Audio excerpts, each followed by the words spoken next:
Alright, so in this video, I decided that I wanted to talk about my looksmaxxing plan when it comes to the more expensive side of looksmaxxing, the procedures, the osteotomies, and this doesn't really include the pharmacology and physique, skincare, and softmaxing in general.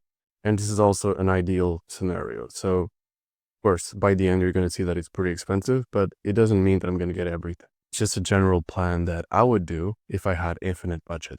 And maybe I'll accomplish all of them, maybe I'll accomplish a fraction, but that's the general idea.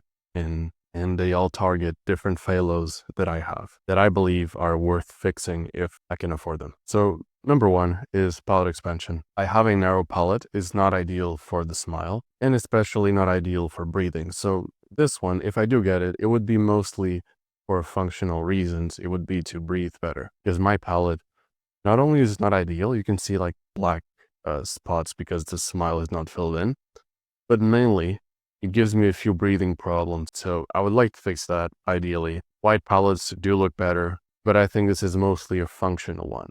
So mine isn't as narrow as his, but it would still look significantly better if it was wider and I would breathe much better. So this would cost me around 3 to 5K. So I would say that when it comes to ROI, this is not necessarily the best for me at least. There are other better options if I'm just purely looking at ROI for looks.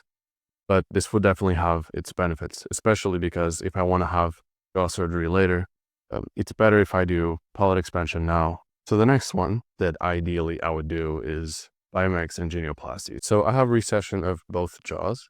And if you do Bimax, you should do genioplasty as well. Otherwise, it will still look a bit recessed.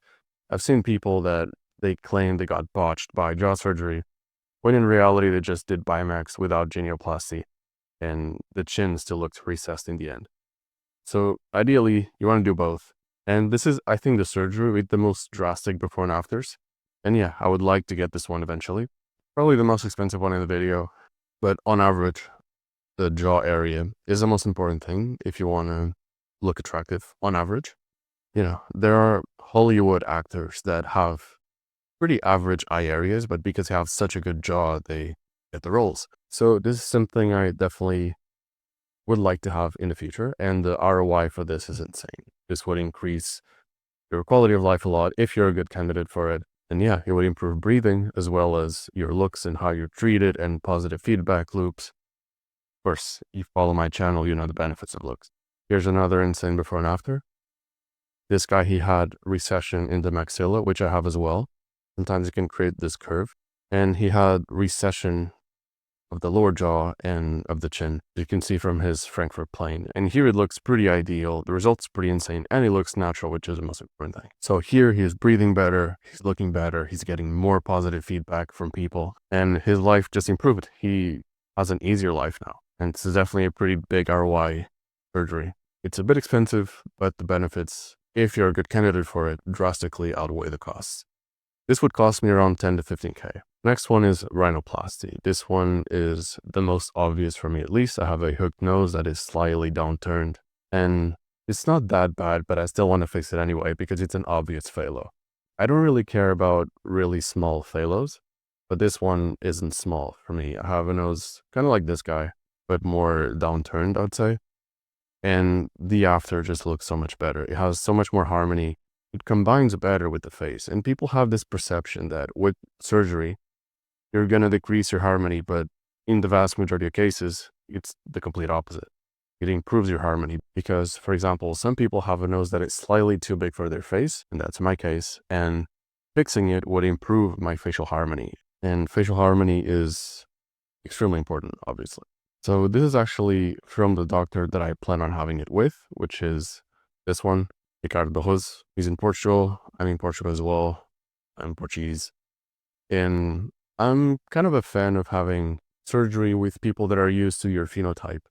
So I don't really want to go to Thailand or something like that to get a surgery. I kind of want people that are used to people that look like me so that it reduces the botch rate. I don't really want people that are used to African faces or Asian faces. I want people that are used to faces that look more like me, basically. And I think that will make the surgery safer. So as you can see, this guy had an upturned nose. Now it's pretty ideal. So yeah, you can see the before and afters for yourself. The harmony drastically improves. So this is definitely a surgery that I plan on having. And this would cost me $7K. I already had the consultation with the doctor. However, in an ideal scenario, you want to do jaw surgery first because it reduces complications basically and botch rates. Fourth one is hair transplant. First of all, if I do hair transplant, I want it to be after the other surgeries so that I know exactly how high the hairline should be and get the ratios right. But also this one is a bit tricky. For example, this hair transplant didn't really look that well compared to others. But what I like about it is it lowered his hairline, which not all doctors will do. So the most important thing is to look natural, of course. You don't want it to look like it's a hair transplant, which unfortunately many hair transplants already make that mistake. But another important thing is for it to actually balance your face, increase your harmony, to improve your facial thirds. So in my case, my forehead is a bit too big for my face. If you measure my facial thirds, you'll see that my forehead is larger than it should be, basically. If you want equal facial thirds, or facial thirds where the lower third is a bit longer, which is arguably ideal. But this one, I mean, it's not hard maxing, but I still put it here because I plan on having it. And like I said, it's a bit tricky. Some doctors, they really make you look unnatural. Sometimes the hairline is too straight. Sometimes they put too many grafts. Sometimes both. Yeah, ideally, I would have a doctor that both agrees to lower my hairline so that it's basically in line with my facial thirds and also makes it look natural. So not too many grafts and not too straight of a hairline. I basically want my hairline to be squared Norwood one that aligns with my facial thirds. This would cost me around 2 to 5K, depending on where I have it. If I want to have it in Turkey, it would be probably around 2K or a bit more. If I have it in Portugal, it would be closer to 3, 4, or 5K. This wouldn't be that expensive for me because I don't really need that many grafts. And also, in an ideal scenario, like I said, I would want to do pulse dye laser because I have rosacea, which is genetic and chronic, and I have mostly fixed it. Like I know how to make it look way better and how to reduce the vast majority of the redness, but it's still there even if it's a little bit. So I would want to fix it with a permanent solution or the most permanent as possible, which is pulse dye laser, PDL. And as you can see, even a little bit of redness already kind of nukes your looks. So ideally, you want your face to be all the same skin tone and to not have redness and to not have halos. And yeah, this would not be that expensive. This would be 250 to 500. I already had a consultation with the dermatologist. And yeah, one session would be 250, 2 sessions would be 500. Usually people need 2 sessions. But yeah, not that expensive compared to the other things. And even if you have a little bit of redness, it's still enough to make a pretty significant impact on your looks. So this is something that I would want to get in an ideal scenario. And I do plan on having in the future. And finally, fat grafting for the eye area. So I have lack of fat under my eyes, regardless of my body fat percentage. It's just genetic. Some people have a lot of fat in the right places. Other people don't, regardless of their body fat. This is genetic. Some people, they can be lean and they still have a lot of fat around their eyes, which is good fat to have because it makes you look youthful and more energetic and kinder, basically. This makes you look better overall. As you can see, this guy, he used to look way more tired. And all that changed was he now has more volume under his eyes. And now he looks way more energetic and he looks more attractive. As you can see here, they also added fat under his eyes. And yeah, this doesn't really have like the most impressive before and afters, but it's also not that expensive either. This would cost me around 2K. And if you make the sum of it all, it would be around 24 to 35K.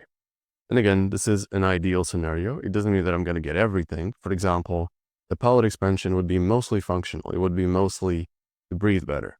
If I wanted to only focus on looks, I would focus on other ones like Bimax and rhinoplasty. So yeah, this is not necessarily the most realistic or the highest ROI plan. It would be just an ideal scenario where I fix all my phalos and can ascend as much as possible. And with this plan, I could probably ascend 1 to 1.5 points, which is pretty awesome and would come with a lot of benefits when it comes to self-esteem, confidence, and also when it comes to making money, which is arguably my main motivator when it comes to surgeries. Because if you want to have a personal brand online, you kind of need to look good. And the better you look, the more money you're going to make. And even offline, the better you look, the more money you make. We have a bunch of studies on that. But you can imagine how it is online. It's that, but on steroids. So Arguably, my main motivator would be higher income. It would cost me this much, but it would probably return me more over my lifetime. And yeah, if you want, I have a school community that you can join where I talk about everything I know, basically, when it comes to improving your health and improving your looks. The link is in the pinned comment, and if you want to talk to me directly, I'm way more active there. Probably save you time and money, since basically I did all the research and trial and error so that you don't have to. So yeah, join if you want to support the channel, or if you want to learn more about health maxing and looks maxing. And that being said, that's pretty much it. Thank you for watching, and I'll see you in the next one.